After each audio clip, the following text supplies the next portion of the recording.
जय हिंद मित्रांनो, तुम्ही बघत आहात माझा चॅनल स्ट्रेट ड्राईव्ह आणि स्ट्रेट ड्राईव्हच्या या चॅनलच्या परिवारामध्ये आपलं परत एकदा सहर्ष स्वागत.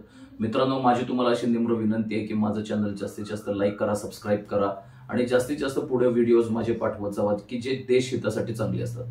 मित्रांनो, आज थोडंसं आपण एका वेगळ्या विषयाकडे वळणार आहोत. काही वर्षापूर्वी मित्रांनो एक चित्रपट आला होता.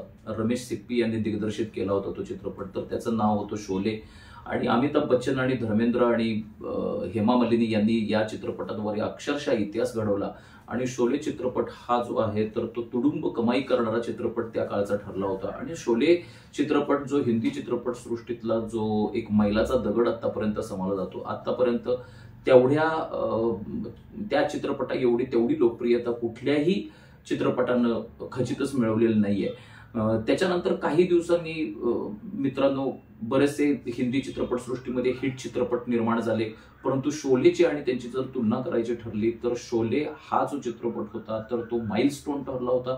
शोलेच्या व्यतिरिक्त लोक दुसरं काही बोलायला तयारच नव्हते. आणि आज देखील तो चित्रपट जो आहे तर तो रसिकांच्या मनावरती जादू उत्पन्न करणारा चित्रपट ठरलेला आहे. मराठी चित्रपट सृष्टीमध्ये अनेक चित्रपट झाले, अजरामर चित्रपट झाले. निळू फुले, अशोक सराफ, लक्ष्मीकांत बेर्डे यांनी अत्यंत अजरामर चित्रपट दिले. परंतु सैराट नावाचा नागराज मंजुळे दिग्दर्शित जो चित्रपट आला तर त्या सैराट नावाच्या चित्रपटानं पूर्णपणे तरुण पिढीला वेड लावलं, पूर्ण पिढीला सैराट करून सोडलं. आणि तो चित्रपट इतका हिट झाला की 100 कोटी रुपयांच्या ह्याच्यामध्ये घरामध्ये कमाई करणारा चित्रपट म्हणून त्याचा उल्लेख करता येतो मित्रांनो. आणि त्या चित्रपटाच्या तोडीसही आज तागायत देखील दुसरा कुठला मराठी चित्रपट फिरकू शकलेला नाहीये. तर ही आज वस्तुस्थिती आहे मित्रांनो. हे सगळे स्थित्यंतर हिंदी चित्रपटसृष्टीमध्ये, मराठी चित्रपटसृष्टीमध्ये होत असताना तेलुगू चित्रपटसृष्टीचा देखील उदय होऊ लागला होता. तेलुगू चित्रपटसृष्टीचा बाहुबली नावाचा एक चित्रपट मध्ये आला होता. राजामौली यांनी तो दिग्दर्शित केला होता. त्या बाहुबली चित्रपटानं वेड लावलं होतं अक्षरशः पिढीला. आणि पुढे काय होणार, त्या कटप्पानं का मारलं, कशासाठी मारलं, याच्यासाठी उत्कंठा जी आहे तर ती शिगेला पोचली होती. आणि त्यामुळं बाहुबली जो त्याचा दुसरा भाग आहे तर तो देखील त्याच्यापेक्षाही जास्त हिट झाला होता.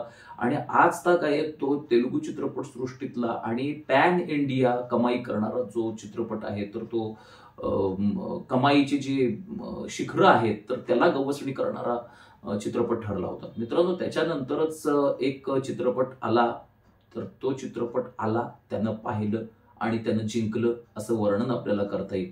आणि मी बोलतोय ते म्हणजे पुष्पा 2 आणि पुष्पा 1 या चित्रपटाविषयी. तर अल्लू अर्जुन आला, त्यानं नुसतं पाहिलं, एक स्मित हास्य केलं आणि त्यानं झुकेगा नाही साला असा डायलॉग काय बोलला. आणि तो पूर्णपणे जवळजवळ हिंदुस्थानातच नव्हे तर हिंदुस्थानाच्या बाहेर देखील तो चित्रपट हिट झाला. आणि मित्रांनो, अल्लू अर्जुननं त्या चित्रपटामध्ये जे काम केलेलं आहे तर त्याला तोड नाही. असो, तो परंतु आपला बोलण्याचा विषय वेगळा आहे मित्रांनो. अल्लू अर्जुननं जो चित्रपट रिलीज केला, ज्या चित्रपटाद्वारे फार मोठी घसघशीत कमाई केली, जवळजवळ त्या चित्रपटाच्या कमाईच्या 40% त्यानं कमाई आपली स्वतःची केलेली आहे. त्या करारपत्रकामध्ये नमूद केल्याप्रमाणे चित्रपट हा हिट होणारच आहे तर याची कोणालाही शंका नव्हती. पुष्पा पार्ट 1 हा हिट झाला होता. पुष्पा पार्ट 1 मध्ये त्यांनी अशा काही लक्षणं अशी त्यांनी दाखवली होती की याचा पार्ट 2 देखील लवकरात लवकर निघणार. आणि पार्ट 2 देखील त्यांनी ज्या वेळेला 3-3.5 वर्षानंतर रिलीज केला त्याच्यानंतर पूर्णपणे पिढीला, पूर्णपणे तरुणाईला वेड लावलं मित्रांनो. आणि अशाच एका क्षणी अल्लू अर्जुन स्वतः चित्रपट बघण्यासाठी गेला होता संध्या चित्रपटगृहामध्ये. संध्या चित्रपटगृह आहे तर ते हैदराबादमध्ये स्थित आहे. तर त्या संध्या चित्रपटगृहामध्ये अल्लू अर्जुन स्वतः येतोय म्हटल्यानंतर पूर्णपणे सगळ्या लोकांच्या मध्ये एक उत्साहाची अनुभूती साकारली गेली. आणि लोकांचा जो उत्साह आहे तर तो शिगेला ठेपला गेला आणि लोकांच्या चेंगराचेंगरी झाली. त्याच्यामध्ये एका 35 वर्षीय महिलेचा मृत्यू झाला मित्रांनो. आणि त्या 35 वर्षीय महिलेचा जो 9 वर्षाचा जो मुलगा आहे तर तो गंभीररित्या जखमी झाला. आणि त्याच्यानंतर अल्लू अर्जुनच्या डिफेमिंगला म्हणजे त्याच्या बदनामीला मित्रांनो सुरुवात झाली. हा जो अल्लू अर्जुन आहे तर तोच ह्या रॅम्पेजला, तोच ह्या चेंगराचेंगरीला कारणीभूत आहे असा जो आरोप जो आहे तर तो तेलंगणा सरकारकडून अल्लू अर्जुनवरती ठेवला जाऊ लागला आणि अल्लू अर्जुन यांचं पद्धतशीरपणे चारित्र्य हनन करायचं काम जे आहे तर ते असदुद्दीन ओवैसी आणि अकबरुद्दीन ओवैसी या ब्रदर्स कडून केलं जाऊ लागलं. असदुद्दीन ओवैसीनं तर असं भाषण देखील केलं की अल्लू अर्जुन हा चित्रपट बघत असताना आणि गर्दीतनं ज्या वेळेला त्याला नेलं, ज्यावेळेला चेंगराचेंगरी झाली तर त्यावेळेला हसत होता, त्याला खूप आनंद झाला होता. त्यांना असे उद्गार काढले की आता हा चित्रपट माझा हिट होणारच आहे.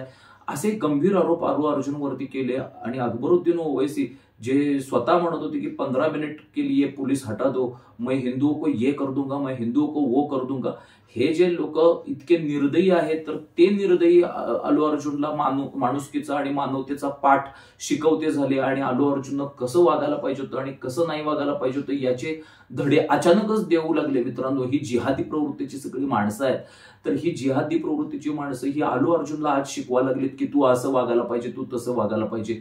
जो तेलंगणाचा जो चीफ मिनिस्टर आहे तर त्याचं नाव आहे रेवंत रेड्डी. त्या रेवंत रेड्डीनं तर अल्लू अर्जुनच्या पाठीमाग पोलिसांचा एक ससेमिरा लावला. त्या पोलिसांनी अल्लू अर्जुनला अटक केली. नंतर अल्लू अर्जुनला जामीन उपलब्ध झाला. जामीन उपलब्ध होऊन तो बाहेर आला जेलच्या. तो एक रात्र जी आहे तर ती पुष्पाला जेलमध्ये ठेवण्यात आली आणि त्याला जेलमध्ये राहायला लागलं एक रात्र.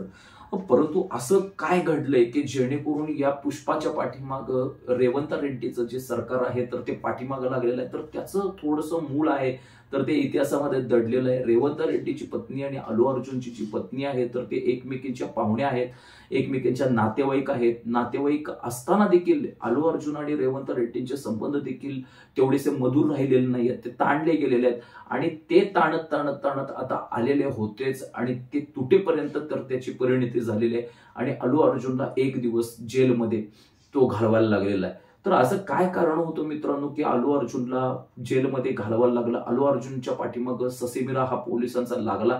अल्लू अर्जुनच्या पाठीमाग हे काँग्रेसचं सरकार हात धुवून लागलेलं आहे. तर त्याच्यासाठी थोडंसं आपल्याला पाठीमागं जावं लागेल. ज्यावेळेला रेवंत रेड्डी होते तर ते आंध्र प्रदेश काँग्रेसचे प्रभारी होते, आंध्र प्रदेश काँग्रेसचे अध्यक्ष होते. तर त्यावेळेलाच रेवंत रेड्डींनी आपल्या राजकारणामध्ये ही मनीषा बाळगली होती की एक ना एक दिवस आपल्याला मुख्यमंत्री व्हायचं आहे आणि त्याच्यामुळं त्यावेळेला तर अल्लू अर्जुन यांची उत्कंठ, याची जी लोकप्रियता होती तर ती शिगेला पोहोचली होती. अल्लू अर्जुन हे लोकांच्या मध्ये लोकप्रिय होते, विशेष करून तरुण पिढीमध्ये लोकप्रिय होते. तर त्याच्या या लोकप्रियतेचा फायदा जर घ्यायचा असेल तर अल्लू अर्जुन यांना आपण आणलं पाहिजे, अल्लू अर्जुन यांची एन्डॉर्समेंट केली पाहिजे आणि त्याच्यातून स्वतःचं राजकीय जे आपलं करिअर आहे तर ते पुढे डांबटलं पाहिजे असं रेवंत रेड्डी यांना त्यावेळेला वाटलं. त्यामुळे रेवंत रेड्डींनी अल्लू अर्जुनला आपल्या बरोबर काही प्रसार माध्यमांच्या पुढे क्लिप्स वगैरे देण्याची त्यावेळी त्यांना विनंती केली होती. परंतु अल्लू अर्जुन जे आहेत तर ते स्वतःला प्रसार माध्यमांपासून आणि राजकीय माध्यमांपासून दूर ठेवतात आणि त्याच्यामुळे त्यांचा तो अजेंडा असल्यामुळे त्यांनी ती जी विनंती आहे तर ती नाकारली मित्रांनो. आणि याचं जे पर्यवसन झालं तर ते रेवंत रेड्डींच्या रागामध्ये त्याचं पर्यवसन झालं आणि रेवंत रेड्डींचा हा जो राग आहे तर तो कदाचित आता अल्लू अर्जुनला भोवतोय मित्रांनो. कारण रेवंत रेड्डींनी वेळोवेळी त्याच्यानंतर विनंती केली की अल्लू अर्जुन यांनी आणि आपण एका व्यासपीठावरती यावं, परंतु अल्लू अर्जुन यांनी त्यांची ती विनंती जी आहे तर ती मान्य केलेली नाहीये. या उलट अल्लू अर्जुन यांनी मागच्या निवडणुकीमध्ये YSR रेड्डीचे एक उमेदवार आहेत तर ते मित्र आहेत अल्लू अर्जुन यांचे चांगले, परंतु त्यांचा प्रचार केला आणि हा जो प्रचार आहे तर तो रेवंत रेड्डींच्या एक प्रतिमेवरती एक शिंतोडे उडवणारा ठरला नसेल तरच नवल. कारण रेवंत रेड्डी अल्लू अर्जुन यांना बोलवतात का, तो त्यांना नकार काय देतोय आणि या उलट रेवंत रेड्डींच्या विरोधातल्या राजकीय पक्षाचा प्रचार अल्लू अर्जुन करतोय काय. आणि अल्लू अर्जुन यांची पत्नी आणि रेवंत रेड्डी यांची पत्नी एकमेकांचे नातेवाईक असून देखील हा जो अल्लू अर्जुन यांचा लांबचा नातेवाईक आहे तो देखील त्यांच्या कह्यात राहत नाहीये अशी एक इमेज सर्वसामान्यांच्या मनामध्ये त्यांच्याविषयी झाली होती. आणि काँग्रेसचं सरकार तिथं आरूढ झाल्या रेवंत रेड्डी जे आहेत तर ते कदाचित अल्लू अर्जुन यांना पकडण्याची संधी शोधतच असतील आणि ती संधी त्यांना पुष्पा 2 या सिनेमाच्या प्रीमियरच्या वेळेला मिळाली. या प्रीमियरच्या वेळेला जे रॅम्पेज झालं, जी भगदड झाली आणि जी गर्दीमध्ये चेंगराचेंगरी झाली त्याच्यामध्ये त्या 35 वर्षीय महिलेचा मृत्यू झाला. तर ते कारण त्यांना मिळालेलं आहे आणि त्या कारणाचा उपयोग करून आता अल्लू अर्जुन यांचं पद्धतशीरपणे चारित्र्य हनन करायचं जे काम आहे तर ते काँग्रेस सरकारकडून मित्रांनो होतोय. तर आता पुष्पा झुकेगा का, तर याचं उत्तर आपल्याला नजीकच्या कालावधीमध्ये मिळेल, कारण पुष्पावरती आता त्यांनी टार्गेट तरी केलेलं आहे. पोलीस वगैरे जे आहेत आणि प्रशासन जे आहे तर ते असताना सरसावून आता पुष्पाच्या पाठीमागं लागलेलं आहे आणि पुष्पाला एक रात्र जी काय होईना तर ती काळ कोठडीमध्ये काढायला लागलेली आहे. आणि त्याच्यामुळं पुष्पाचं जे चारित्र्य हननाचे जे प्रयोग आहेत तर ते आता नुकतेच चालू झालेले आहेत आणि याची चुणूक आपल्याला या निमित्तानं बघायला मिळालेली आहे. अल्लू अर्जुन यांनी त्या महिलेसाठी 25 लाख रुपये लगेच डोनेशन देण्याचं जाहीर केलं. अल्लू अर्जुन यांनी असं देखील जाहीर केलं की मला त्या कुटुंबियांना भेटू दिलं जात नाही या प्रोटोकॉलचं निमित्त पुढे काढून. आणि अल्लू अर्जुन यांनी असं देखील सांगितलं की जे गेले 20-22 वर्ष मी या कला क्षेत्रात आहे, 20-22 वर्ष जे मी नाव कमावलेलं आहे तर त्या नावाला पद्धतशीरपणे सुरुंग लावण्याचं जे काम आहे तर ते काँग्रेस सरकारकडनं होतंय. तर काँग्रेस सरकार हे असं करते तर त्याच्या पाठीमागे काही नवीन नाहीये. काँग्रेस सरकारनं हा सत्तेचा दुरुपयोग जो आहे तर तो वारंवार सिनेतारकांच्या वरती केलेला आहे. आपण थोडंसं पाठीमागं जर गेला तर काँग्रेसनं याच शस्त्राचा वापर जो आहे तर तो किशोर कुमार यांच्यावरती केला होता. किशोर कुमार यांनी काँग्रेसचे प्रचार करणारी काही गाणी जी आहेत इंदिरा गांधी यांची तर ती म्हणायला इमर्जन्सीच्या मुळे काही नकार दिला होता. इमर्जन्सीला म्हणजे त्या तत्कालीन आणीबाणीला किशोर कुमार यांचा विरोध होता. तर त्याच्यामुळे किशोर कुमार यांना त्यावेळेला काँग्रेस सरकारनं टार्गेट केलं होतं. त्यांची गाणी देखील एअर इंडियावरती लावायची नाहीत असं सांगितली होती. नंतर किशोर कुमार त्या पद्धतीच्या गाण्यांवरती तयार झाले आपला प्रयोग करण्यासाठी आणि त्यांच्यावरती जी बंदी आहे तर ती उठवण्यात आली. त्याच्यानंतर शॉटगन आपले खामोश फेम शत्रुघ्न सिन्हा तर यांच्यावरती देखील काँग्रेसनं टार्गेट केलं होतं. शत्रुघ्न सिन्हा ज्या वेळेला काँग्रेसच्या विरोधात होते तर त्यावेळेला बिहारमध्ये त्यांना काँग्रेसवाल्यांनी अशी धमकी दिली होती की तुम्हाला मी अमुक अमुक एका केसमध्ये अडकवतो आणि त्याच्यानंतर शत्रुघ्न सिन्हा यांना पद्धतशीरपणे टार्गेट करण्यात आलं. हाही भाग जो आहे तर तो हा काही जुना नाहीये, हा अगदी नवीन भाग आहे. त्याच्यानंतर मजरूह सुलतानपुरी नावाचे एक प्रसिद्ध कवी होते तर त्या कवींच्या वरती देखील काँग्रेसनं त्या काळात टार्गेट केलं होतं. मजरूह सुलतानपुरी आणि बलराज साहनी हे त्या काळातली फार बडी नावं होती तर त्यांना देखील काँग्रेसनं आपल्या विरोधात काम केलं, आपल्या विरोधात कविता रचला या आरोपाखाली काँग्रेसनं त्यावेळेला तुरुंगात टाकलं होतं. तर काँग्रेस हे वेळच्या वेळेला असं करत आलेले आहे. काँग्रेसच्या विरोधात कधीही कुणी आरोप केलेले नाही की काँग्रेस एक फॅसिस्ट आहे, काँग्रेस एक नाझिझमचा पुरस्कृत पक्ष आहे आणि काँग्रेस ही एक हुकुमशाही पद्धती जी आहे तर ती देशावरती इम्पोज करायला उभी ठाकलेली आहे. या उलट इंदिरा गांधी यांनी ज्या वेळेला 1975 मध्ये आणीबाणी या देशावरती लादली होती म्हणजे ती एक जणू काही हुकुमशाहीच होती आणि इंदिरा गांधी ह्या खऱ्या हिटलरच्या अवतार होत्या असं म्हटलं तरी पण काय वावगं ठरणार नाही. परंतु हिटलरचा जो उल्लेख आहे तर तो भारतीय पंतप्रधानांच्या बाबतीमध्ये आत्ताच्या करण्यात येतो ही केवळ आणि केवळ खेदाची गोष्ट आहे. म्हणजे जे कोणी काही टार्गेट करतात या सिनेतारकांना तर ते राहिले फुलासारखे अल्लाद आणि जे कोणी खरोखर लिबरल आणि स्वातंत्र्यतावादी भूमिका घेतात आपल्या विरोधात हिटलर म्हणू दे त्यांच्या विरोधात काहीच कारवाई करत नाहीत. आपल्या सरकारला एक फॅसिस्ट आणि नाझिझमची उपाधी देऊ देत त्याच्या विरोधात काहीच कार्यवाही करत नाहीत. असं भाजपचं जे सरकार आहे तर ते मात्र फॅसिस्ट आणि नाझिस्ट नावाच्या आणि नार्सिसिस्ट नावाच्या शब्दांनी बदनाम करण्याचं जे षडयंत्र आहे तर ते रचलं जाते. काँग्रेसनं आतापर्यंत सत्तेचा दुरुपयोग भरपूर वेळा केलेला आहे. बाबा रामदेव यांचं जर तुम्ही आंदोलन आठवलं तर बाबा रामदेव यांचं आंदोलन एका रात्रीमध्ये त्यांनी चिरडलं होतं. पहिल्यांदा एक फेक म्हणजे खोटं त्यांनी एक अफवा पसरवून केल्या होत्या की बाबा रामदेव हे समझोत्यासाठी तयार झालेले आहेत, परंतु बाबा रामदेव हे समझोत्यासाठी तयार नव्हते.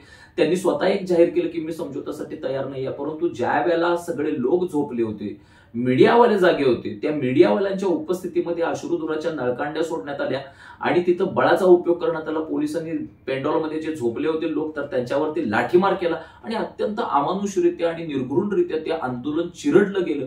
तर त्याची तुलना मी मित्रांनो थिएनयानमेन चौकामध्ये जे चीन विद्यार्थ्यांचं आंदोलन 1989 साली चिरडलं तर त्याच्याशीच मी तुलना करेन त्याची. तर त्या मानानं भाजपचं सरकार काहीच करत नाही. स्वतःच्या सत्तेचा बळाचा जो उपयोग आहे तर तो देखील तुम्हाला योग्य ठिकाणी करणं जमलं पाहिजे. काँग्रेस आतापर्यंत सत्तेच्या बळाचा जो उपयोग आहे तर तो दुरुपयोग करत आलेले आहे. परंतु तुम्ही निदान सत्तेच्या बळाचा जो उपयोग आहे तर तो सदुपयोगाच्या माध्यमातून तुम्ही केला पाहिजे. आज शाहीन बाग आंदोलन आणि बाबा रामदेव यांचं जर आंदोलन असं आपण दोन आंदोलनं जर तुलनात्मक दृष्ट्या अभ्यासलीत तर बाबा रामदेव यांचं आंदोलन जे आहे तर ते अत्यंत अमानुषरित्या चिरडून टाकलं गेलं. शाहीन बागचं आंदोलन 100 दिवसांच्या पेक्षा देखील जास्त दिवस चाललं तरी पण आपल्या सरकारला त्याच्यामध्ये काही करता आलं नाही. आणि ज्या वेळेला करोनाची एंट्री झाली, ज्या वेळेला त्याचा जो प्रवर्तक होता शाहीन बाग आंदोलनाचा, त्याच्या आईला ज्या वेळेला करोना झाला तर त्यावेळेला ते आंदोलन स्वयंस्फूर्तीनं गुंडाळलं गेलं, लॉकडाऊन लागल्यामुळे गुंडाळलं गेलं. नाहीतर ते आंदोलन कुणी सांगावं, आतापर्यंत देखील ते आंदोलक तुम्हाला तिथं दिसले असते आणि त्यांच्या बाबतीत काहीही आपलं सरकार करू शकलं नाही. किसान आंदोलनाच्या बाबतीत देखील आपलं सरकार काही करू शकलं नाही. किसान आंदोलनात तर तथाकथित टेररिस्ट, तथाकथित खलिस्तानवादी, तथाकथित सेपरेटिस्ट तिथं आले होते आणि त्यांनी ते आंदोलन एक प्रकारे हायजॅक केलं होतं मित्रांनो. तरी पण काँग्रेस सरकारसारखा जो पाशवी बळाचा उपयोग आहे, जो सत्तेशी संबंधित आहे, तर तो करायला बीजेपीचं सरकार कमी पडतंय असं मला डायरेक्ट म्हणायचं मित्रांनो या व्हिडिओच्या माध्यमातून. तर आज हे जे कोणी शाहीन बाग सारखे जे आंदोलक असतील किंवा हे किसान आंदोलनासारखे जे आंदोलनाचे जे प्रवर्तक असतील तर त्यांच्यावरती योग्य यथोचित कारवाई झाली पाहिजे असं माझं मत आहे, जी देश हितासाठी चांगली असेल. काँग्रेस सरकारने ह्या पुष्पा 2 ला जे टार्गेट केलेलं आहे, काँग्रेस सरकारने जे अल्लू अर्जुन यांना टार्गेट जे केलेलं आहे, तर याचं पर्यवसन आता काय होईल? कदाचित सीएम बदलण्यात होईल का? याचं उत्तर आपल्याला काळ देईल. कारण पुष्पा 2 मध्ये एक सीन फार फेमस आहे, ते म्हणजे तो सीएमच बदलून टाकतो. हा सीन जो आहे तर तो पूर्णपणे चित्रपट सृष्टीला कलाटणी देणारा सीन आहे आणि इतका चित्तथरारक तो मांडला गेलेला आहे. तर आता अल्लू अर्जुन यांच्याशी जो घेतलेला पंगा आहे तर तो काँग्रेसला कितपत भोवतोय तर ते आता आपण बघायचं आहे. अल्लू अर्जुन यांच्याविषयी थोडंसं मी आणखी सांगेन. अल्लू अर्जुन यांचे नातेवाईक जे आहेत तर ते चिरंजीवी आहेत. चिरंजीवी मला वाटते त्यांचे लांबचे काका लागतात असं मला माहितीमध्ये आलेलं आहे. चिरंजीवी यांचे जे दुसरे बंधुराज आहेत तर त्यांचं नाव आहे पवन कल्याण. तर पवन कल्याण हे जे आहेत तर ते हिंदुत्व आयकॉन म्हणून संबोधले जातात आता आंध्र प्रदेशच्या राजकारणामध्ये. दुसरं अल्लू अर्जुन यांच्यावरती टार्गेट करण्याचं मला कारण एक वाटतंय, ते म्हणजे दक्षिण भारतामध्ये हिंदुत्वाचा होत असलेला उदय. दक्षिण भारतामध्ये आर्य आणि द्रविड असा संघर्ष लावणारे जे प्रकार आहेत तर ते काँग्रेसवाल्यांनी आणि या डाव्या पक्षाने भरपूर केलेले आहेत आणि त्याच्यामध्ये एक विभागलं जाणारं जे जनमत आहे तर ते निवडणुकीमध्ये काँग्रेस आणि या डाव्या पक्षांना मतदान करतं आणि उजवे पक्ष जे भाजप सारखे आहेत तर ते सत्तेपासून वंचित राहतात असं काँग्रेसवाल्यांचा पहिल्यापासून प्लॅन आहे. परंतु आता दक्षिण भारतातील जी जनता आहे तर ती आकृष्ट होते हिंदुत्वाकडे. अशा परिस्थितीमध्ये पवन कल्याण आणि अल्लू अर्जुन यांच्यासारखे जे स्टारडम जपणारे जे लोक आहेत तर ते हिंदुत्वाच्या जर भगव्या विचारधारेमध्ये जर आले तर आपली काही खैर नाहीये असं ह्या रेवंत रेड्डी सरकारनं ओळखलेलं आहे. आणि त्याच्यामुळेच त्यांच्या सरकारमध्ये एक आमदार आहेत तेलंगणाच्या, ते म्हणजे भूपेश रेड्डी. तर ह्या भूपेश रेड्डींनी अल्लू अर्जुनला एक टार्गेट केलेलं आहे की अल्लू अर्जुन यांची फिल्म्स आम्ही इथं चालू देणार नाही. अल्लू अर्जुन हे आहेत तरी कोण, हे फक्त उपजीविकेसाठी इथं आलेले आहेत. त्यांचा आणि तेलंगणाच्या जनतेशी काही संबंध नाही आहेत. ते आंध्र प्रदेश आहेत. जणू काय आंध्र प्रदेश म्हणजे कुठेतरी पाकिस्तानात आहे आणि बांगलादेशात आहेत अशी त्यांची एक मुक्ताफळं त्यांनी उधळलेली आहेत. तर त्या मुक्ताफळांना आता जनता कशी मतपेटीतून उत्तर देते? कारण माझा असा अंदाज आहे की जेवढं तुम्ही अल्लू अर्जुन यांना तुम्ही टार्गेट कराल, आज अल्लू अर्जुन यांची जी इमेज आहे तर ती लार्जर दॅन लाईफ बनलेली आहे. त्यामुळे रेवंत रेड्डी सरकारला हे कधीही ते त्यांच्या मनसुब्यामध्ये कधीही यशस्वी ठरणार नाहीत आणि रेवंत रेड्डी सरकारला हे कधीही हानिकारकच ठरेल आणि कदाचित सरकार आणि सीएम बदलण्यापर्यंत त्याची परिणती होऊ शकेल. आणि जे पुष्पा 2 चित्रपटामध्ये जे दाखवलेलं आहे पडद्यावरती तर ते प्रत्यक्षात येऊ शकेल असं मला वाटतंय. तुम्हाला नेमकं काय वाटतंय हे कमेंट सेक्शन मधून तुमच्या भावना तुम्ही व्यक्त करा. जय हिंद, जय महाराष्ट्र, वंदे मातरम.